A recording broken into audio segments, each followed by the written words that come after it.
Attendees are in listen-only mode. Welcome everybody to the January webinar for Kevin Davis Insurance. Happy New Year! I'm very excited about the new year ahead and also excited about today's webinar. Today's topic is the 5 reasons community associations need specialized insurance. I'm your host, Sherry Branson, and I'm joined now by the main presenter, Kevin Davis, the president of Kevin Davis Insurance. Good afternoon, Kevin. Hi, Sherry. How you doing? I'm doing great. Doing great. Can you believe it's the new year already, Kevin? It is, and I'm looking forward to it. It should be a pretty good year this year. I'm looking forward to this year. Yes, and the holidays are out of the way, and now we're already towards the end of January. And bills are starting to come in now. Bills are starting to come in. All those Christmas shopping bills are like, uh-oh. And and it's a new year, and this is our first webinar this year, so it's kind of exciting. And we're going to talk about an interesting topic today, Kevin. Yeah, the 5 reasons community associations need specialized insurance programs. Mm-hmm. And what is our goal today? What are we trying to talk about? What are we trying to help our agents and brokers regarding? Okay.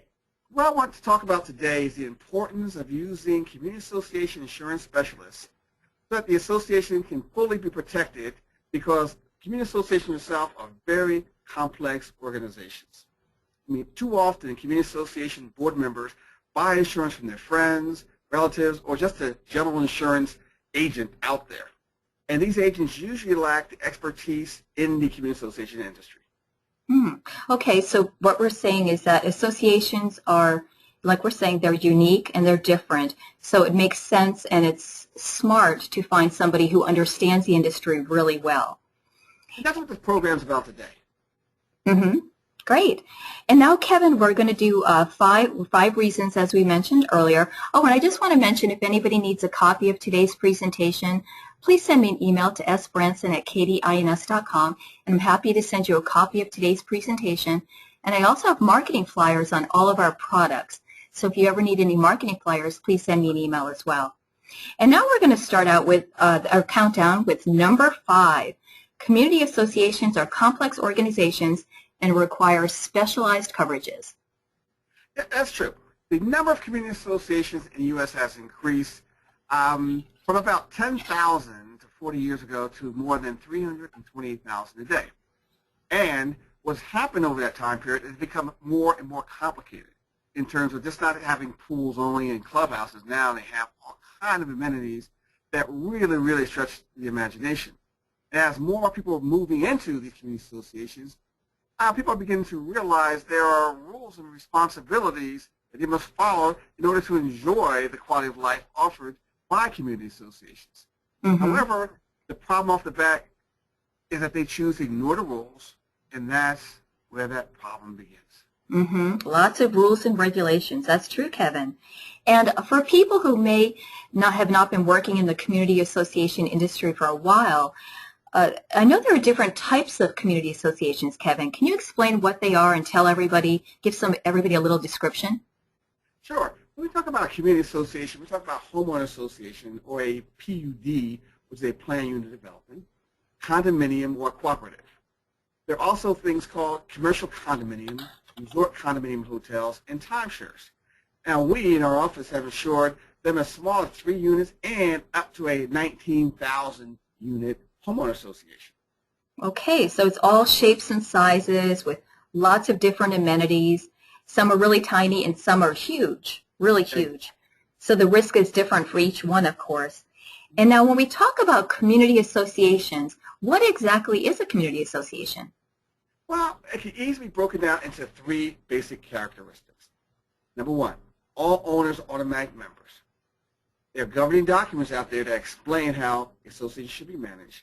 And finally, there are mandatory fees used to operate the association. Okay. And I live in a homeowners association, Kevin, so I get it now. So basically, I'm an owner, so I'm an automatic member. I received my documents when I moved in, my bylaws, my CCR. And you read them, right? Oh, actually about 2 or 3 pages of them. Yeah, it is a lot of documents, and I know I'm probably not alone in not reading them. But they're important. They are important to read. I know that. And then the fees, of course, the wonderful fees that we all pay, the HOA fees and the condo fees.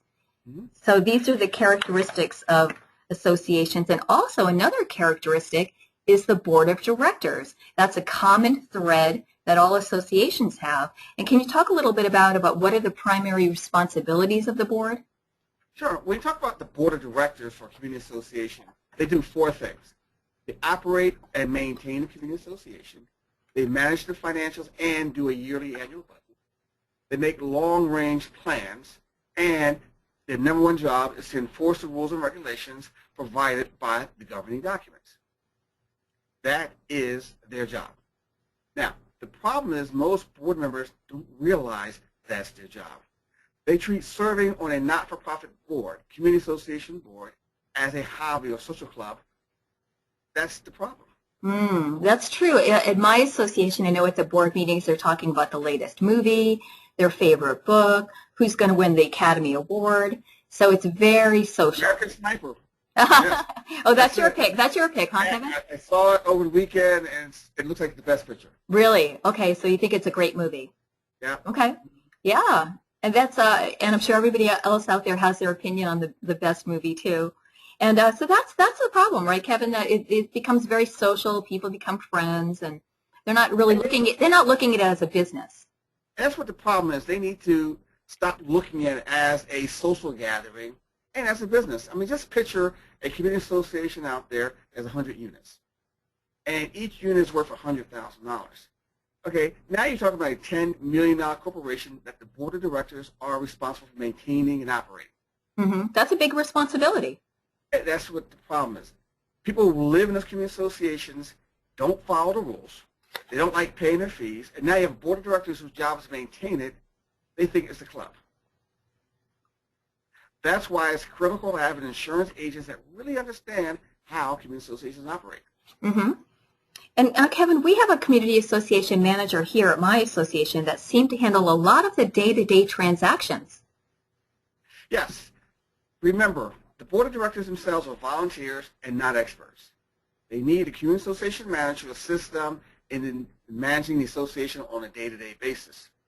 The community association managers, they are the backbone of communities they serve. They provide the skills and expertise necessary to effectively manage the community association. Now, the problem is sometimes these board members believe they know more than the manager, and that's what leads them into a lot of trouble. Now, let me give you an example, Sherry. In this one situation, the board ignored the advice of the manager, and it led to a claim we see quite often called arbitrary enforcement of the association documents. And this comes from the board members not listening to the community association manager. Okay, now Kevin, arbitrary enforcement, that's a very legal term. Can you explain to everybody what exactly arbitrary enforcement is? Sure. The board's job is to enforce the association rules consistently. We have a situation where the association documents have restrictions regarding the color people can paint their homes. An owner decides to paint his home brown. The association notifies the owner that the color was not on the approved list, and he had to change it back to the original color or a color that was on the approved list. And guess what happened? I'm guessing that the owner may have sued the association feeling he's being treated unfairly. Yes. Yes, he's being treated unfairly because there are other homes in that complex that were painted colors not on the approved list by the board. Now, what happens is this, because he's treated unfairly, it resulted in this major lawsuit against the board for not only breach of fiduciary duty, but he also sued for discrimination. Wow. Okay, something as simple as painting a house could turn into a claim if there's a complaint about the situation. And now when you say discrimination, Kevin, why would it be discrimination?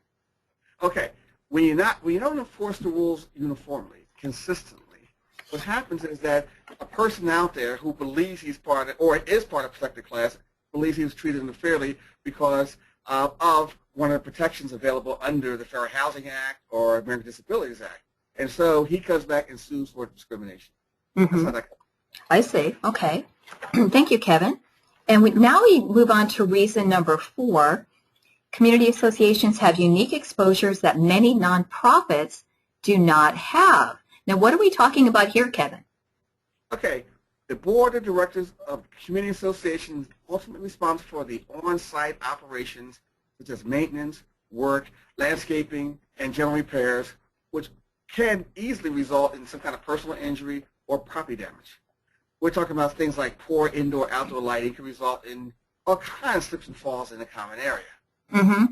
And Kevin, I know you were talking earlier about some associations with 19,000 units, and the common areas are just getting bigger and bigger and bigger. I mean, I've seen, of course, pools are common, but lakes, ponds, I've seen water slides, and all of this increases the exposures dramatically. That's true. And one area that's a big problem these days is the issue of security guards. Mm-hmm. These guards have, they end up, detaining individuals accused of crimes. They are vulnerable to claims of false imprisonment, wrongful detention, malicious prosecution. All these things increase the chances of them being sued. Mm-hmm. And then you have armed and unarmed guards. So you've got that whole aspect. Yes. Mm-hmm. And the armed guards create more of a problem because they end up in some type of death or major injury to the unit owner. Mm-hmm. Mm-hmm. And much larger claims, larger claims when there's weapons involved.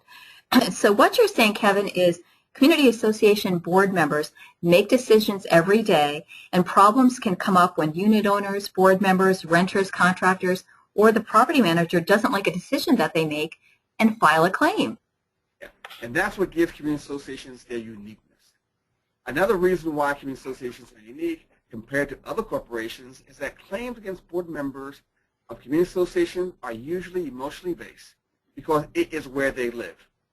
Claims against the board of directors over the right to have a pet or park where they want to park are all claims that are driven by emotions, and are usually a judge or arbitrator is needed to determine who's right and who's wrong. Mm-hmm. Okay. And now, Kevin, we're moving on to number 3.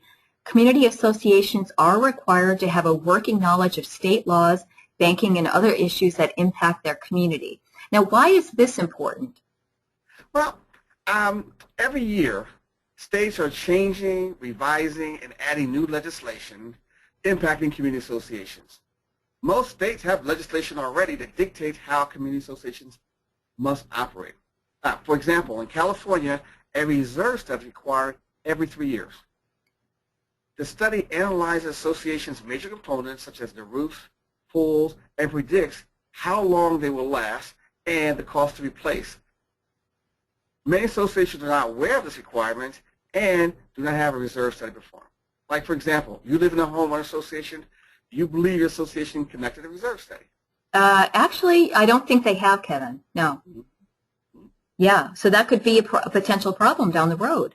Yes. Now, not only you have laws, but you also have lending institutions require that community association provide certain documents in order to even get a mortgage. I mean, for example, lenders require insurance, certain types of insurance, and they mandate the coverages and limits. Mm-hmm. And yes, I know when I purchased my home, we had to make sure the association had a certain crime policy, and they had to have a specific limit. Exactly. Now, the amount is usually 3 months assessment plus the reserve account. That's how they determine the kind of coverage that's available in a situation, on a crime problem. Mm-hmm. Mm-hmm. Now, one of the problems boards face really is when association documents conflict with state law. There are many documents out there that need to be rewritten because they become obsolete or outdated. Mm-hmm. And now, Kevin, what about open board meetings? I've been wondering about this. I've always hated the closed board meetings. Well, you know what? You should, because it's very important for boards to have full transparency, and whenever they're behind closed door, people get suspicious. That's when you have allegations of misuse of funds, theft of funds, and claims of self-dealing or conflict of interest. That's how they get started. Mm-hmm. Mm-hmm. And even if nothing is going on, it makes people a little suspicious. Yeah, that's it. That's it. Mm-hmm. Okay. Thank you, Kevin. And now we move on to number 2, reason number 2. And I just want to mention again, if you'd like a copy of today's presentation or would like any of our marketing brochures about any of our products, please send me an email to sbranson@kdins.com. And now, Kevin, what we're talking about today is that community associations require a specialized insurance product that responds to their unique exposures. Can you explain that? Sure. Okay, the first coverage we need to talk about is the Director's Office's liability insurance, because it is a highly specialized coverage. And in order for there to be a D&O claim, you have to understand a couple of things. You have to understand who's an insurer in the policy, because the D&O policy protects the insured against a claim, and there has to be a wrongful act against the board. Okay, now when you mention an insured, Kevin, when we talk about who is an insured under a D&O policy, who exactly are we talking about? Okay, what we're talking about here are past board members, employees, committee members, volunteers. They are all insured. Whereas a claim is very important to make sure the people who need to be covered are covered. We've seen past board members sue current board members for failure to fund reserves after getting reserve study. We saw committee members for failure to approve plans or to build a deck. The policy should extend coverage to all members involved in managing and maintaining the community association. Okay. And Kevin, now what about the community manager? I get asked that question all the time. Sure. The property manager should be covered under the D&O contract, however, only for services performed by written contract or service agreement. If it's not in the contract, then there's no coverage and the E&O should respond. Okay, so what you're saying in a nutshell is that they should have their own D&O coverage and also be covered under the D&O so that it's all the bases are covered. Exactly, as long as they're acting at the direction of the board by written contract. If it's outside the scope of their duties, then they need their own E&O coverage. Okay, that makes sense. And now, Kevin, you mentioned the word wrongful act, which of course is a legal term. What exactly is a wrongful act? Sure. When we say wrongful act, it is any act the insured can be held liable for. Often this comes from things like conflict of interest, failure to abide by the governing documents, failure to properly handle elections, or failure to enforce the rules. These are all wrongful acts that our policy will respond. And now, Kevin, when you talk about, we talked about claims a little bit, what would be a claim under our policy? Okay, and this is the important thing because people really don't understand what a claim is under a D&O policy. A claim is a written demand for monetary or non-monetary relief. That is a very, very important coverage. It's a very, very important distinction between what nonprofits do and community associations and anything else. It is a written demand. It's also a civil proceeding commenced by service of a complaint, criminal proceeding, formal administrative proceeding like in the Fair Housing Act or American Disabilities Act. But the number one most important thing to understand is the non-monetary damage claims. It has been the number one source of claim for over my 35 years in this business and continues to be. Fighting over the right to have a pet, fighting to have a flag, fighting over a parking space, all continue to be a major problem. That's why this coverage is critical and must never be excluded or silent. Now, Kevin, if my board of directors received a letter complaining about the fact that the board is not enforcing the pool hours and people are using the pool whenever they feel like it, is that something that could turn into a claim? That's the problem. But you have to understand that because they're not looking for damages, it's excluded by most policies. Yes, that's a claim, and it must be reported in a timely fashion. Now, another thing that's interesting is criminal proceedings is a claim under our D&O policy. We had a claim situation where the board member was indicted for receiving bribes and kickbacks from the unit owners. Again, it ended up being a claim. Okay, so when in doubt, if you get that letter, you get that complaint, there's a criminal proceeding, just make sure that you call your broker and report it right away because you don't want it to turn into something much larger. Exactly. That's it. Okay, thank you, Kevin. And now I know there are different types of D&O insurance. Can you explain to everybody what are the different types of D&O? Sure. First, understand there is no standard D&O policy. They generally fall into two categories, either the bundled or the packaged D&O policy as part of the property and liability. It's usually at a lower cost and coverage is very restrictive. Or there's a standalone D&O policy, but it has to be designed specifically for community associations. Because most of them do not. They're designed for either nonprofits or for-profit corporations. A standalone policy must extend coverage to volunteers, committee members, the community association manager, and employees. Okay, thank you, Kevin. And the type of D&O policy that Kevin Davis Insurance has is standalone. Exactly, and provides coverage you need, we were talking about earlier. Comprehensive coverage. Great. Yes. And now we're moving on from D&O to crime insurance. Can you explain to everybody what exactly is crime insurance and why is it so important to community associations? Well, when you talk about crime insurance, you have to look at corporations in general.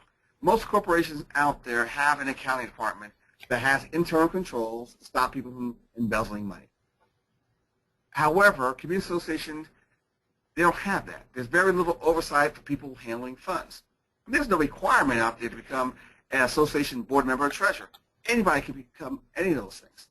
Most community associations then turn over handling all that money, even a reserve account, which they should never do, to an independent community association management firm. And again, a firm itself has very little oversight. Okay, now Kevin, if I'm shopping for a crime policy for my association, what should I be looking for in a crime policy? Okay, first of all, I look for employee theft coverage. Okay, this is the intentional and unlawful taking of money securities to deprivation of the insured. So you have to understand that the definition of employee extends to non-compensated board members and the property manager. That's the critical part on the employee theft coverage. Then we have forgery and alteration, which is loss caused by, sometimes a person altered or forges checks or other documents. Next one is computer crime, which is loss caused by computer fraud. This coverage usually applies when somebody leaves that little password out there by their computer. On a sticky note. Exactly. And then you have a non-employee comes in and gets access to it and use that person's computer to embezzle funds. And then finally, what you need is the wire fraud transfer coverage. And it's very similar to computer crime, except for it happens outside. People from the outside get access to the computer by way of sending an email or a virus or something. That's wire fraud transfer. And Kevin, with everything in the news these days about computer theft and people hacking and getting people's passwords, this is more critical than ever now. Exactly, yes. Very important coverage. Great, thank you. And that concludes our crime portion of today's webinar. And now we're moving on to, is there a need for community associations to purchase umbrella liability, and why? Okay. Well, first of all, demand has increased for umbrella liability over the past several years, primarily because lawsuits against community associations involves a wide variety of legal issues, including negligence, wrongful employment practices, personal injury, membership discrimination, breach of fiduciary duty. All of it lead to that increasing exposure. And I bet damages have been pretty high, probably in the millions, right, Kevin? Yes, and that's what we're seeing more and more of that. Just think about it. The people who come on a premises, you're talking about unit owners, renters, manager, supplier, business associate, they all come in contact with the association. So don't be surprised if there's a large lawsuit somewhere in the works. The umbrella policy offers what we call an extra safety net in case one of these people bring a costly lawsuit. Okay, now if you weren't a specialist, you'd probably go for higher limits on the existing policies, right, Kevin? Look, you can do that, but it's not a cost-effective way to go. You can spend less on premium payments and have more insurance protection with an umbrella policy. Instead of investing in higher limits on your GL, auto, or employer's liability, you can invest in a single umbrella liability policy that offers extended coverage on all three, plus the director and officer's liability coverage also. So you're getting basically more for your money, is what you're saying. Exactly. More coverage for your money. And now we're moving on to number one, the number one reason. The countdown is up to number one. Look for an insurance professional with the knowledge and experience in the community association industry. That's correct. Community association managers, board members are looking for qualified, dedicated professionals to insure their communities. By working with our firm, we can help you because we have the knowledge and skills along with experience to provide the necessary coverage for your community associations. Now, I've handled community associations for almost 35 years. My first in 1981 when there were only a few thousand associations. In 2000, I started Kevin Davis Insurance Service because I wanted to work with community associations exclusively. I felt that could be more effective in providing the type of coverage community associations needed because I understood the complexities of community associations. We now write over 30,000 community associations, about 10% of the entire marketplace.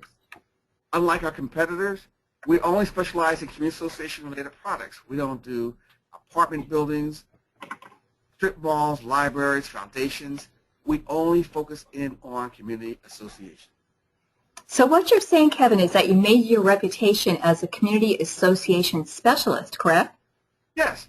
We're knowledgeable in the area of board member liabilities, community association management responsibility, and the role of committee members as they work with community association board members. We work with CAI, which is the Community Associations Institute, to provide education opportunity, webinars, and workshops. Our primary focus is to educate and train board members to minimize lawsuits. We also work with management companies and law firms to help in areas of risk management. This enables us to provide the best possible D&O policy, crime, and umbrella liability policy. Mm-hmm. And I hear now, Kevin, that we have a risk management helpline for condominium association management liability from the law firm of Cole, Scott, and Cassane. Can you tell everybody a little bit about that? Sure. To reduce the risk of potential lawsuits, we have this whole new risk management tool at no additional cost to people who purchase our D&O policy. It's been developed with the Florida law firm called Cole, Scott, and Cassane, as you said earlier.